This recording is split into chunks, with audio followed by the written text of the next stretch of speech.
अरे भाई रुको, ये क्या कर रहे हो? तुम्हें दिखाई नहीं दे रहा? इसे दरिया में फेंक रहा हूँ। क्यों इस नन्ही सी जान इस बच्ची को दरिया में फेंक रहे हो? इतने सालों से मन्नत मांग रहा था कि बेटा पैदा हो, बेटा पैदा हो, और पैदा क्या हुई? ये मनहूस बेटी। और इसका मैं क्या करूँ? भाईजान, इसे फेंकने से क्या मिलेगा? अब पैदा ही हो गई है तो इसे पालो, आखिर तुम्हारी औलाद है। भाईजान, बातें करना बहुत आसान है लेकिन करना बहुत मुश्किल है। मेरे पास नौकरी तक नहीं है, खाने पीने के लिए कुछ भी नहीं है, कैसे पालूंगा मैं इसे? भाईजान, इसको पढ़ाना है, लिखाना है, कल को ये बड़ी हो जाएगी, इसकी शादी करनी पड़ेगी और इसे जहेज का सामान देना पड़ेगा। मेरे पास कुछ भी नहीं है। भाई, ये मालिक की देन है, अगर तुम इसे नहीं पाल सकते तो एक काम करो, ये मुझे दे दो, मैं इसे पाल लूंगा। क्या आपको दे दूं? हाँ, आपने तो वैसे भी इसे मारना है, इससे अच्छा आप मुझे दे दो, मैं पाल लूंगा इसे। अच्छा, ये लो। ठीक है। और सुनो, एक बात याद रखना, आज के बाद कभी इसे मेरे सामने मत लाना। और आज से ना तुम मुझे जानते हो और ना मैं आपको। ए नन्ही मुन्नी बच्ची, अच्छे बच्चे नहीं रोते। चुप करो बेटा, शाबाश शाबाश। मेरे घर आई एक नन्ही परी, नन्ही परी, नन्ही परी। भाई भाई, ये देखो, मैं छोटी बच्ची ले आया। बच्ची ये कहाँ से मिली तुम्हें?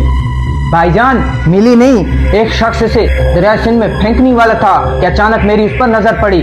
मैंने उससे पूछा कि ये क्या कर रहे हो, तो उसने मुझे बताया देख नहीं रहा कि बच्ची को दरिया में फेंक रहा हूँ। तो मैंने उससे पूछा ये क्यों कर रहे हो, तो उसने मुझे बताया कि मेरे हालात बहुत खराब हैं, मैं गरीब हूँ, मैं ऐसे नहीं पाल सकता। तो मुझे इस पर रहम आ गया और मैंने उससे कहा अगर तुम इस बच्ची को नहीं पाल सकते तो मुझे दे दो, मैं इसे पाल लूंगा। उसने कहा अगर तुम इसे पाल सकते हो तो ले जाओ, तो मैं इसे ले आया। भाई आपको पता भी है हमारे घर में कोई औरत नहीं है और हमारे अपने हालात इतने खराब चल रहे हैं, हम इसे कैसे पालेंगे, कैसे ख्याल रखेंगे? भाई, आप गुस्सा ना करें, आप नाराज ना हो, अल्लाह ताला हर किसी को अपनी किस्मत का रिस्क देकर पैदा करता है। भाई, आप परेशान ना हो। भाई, आप एक मिनट इसे पकड़ें।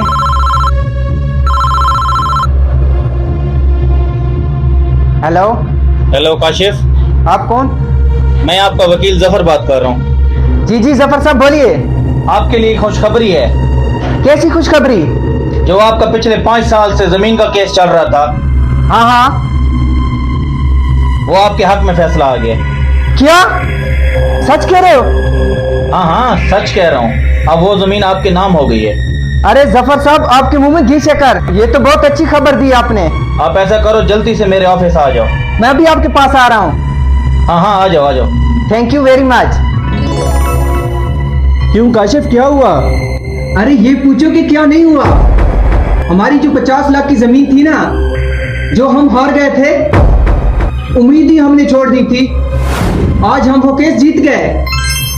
50 लाख की जमीन हमें वापस मिल गई। क्या सच में? सच कह रहा हूँ।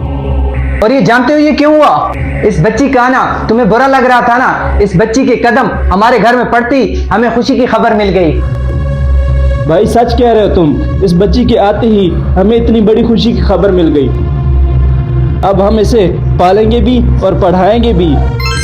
बेशक बेटियां बोझ नहीं होती और हर इंसान अपने नसीब का रिज्क अपने साथ लेके आता है।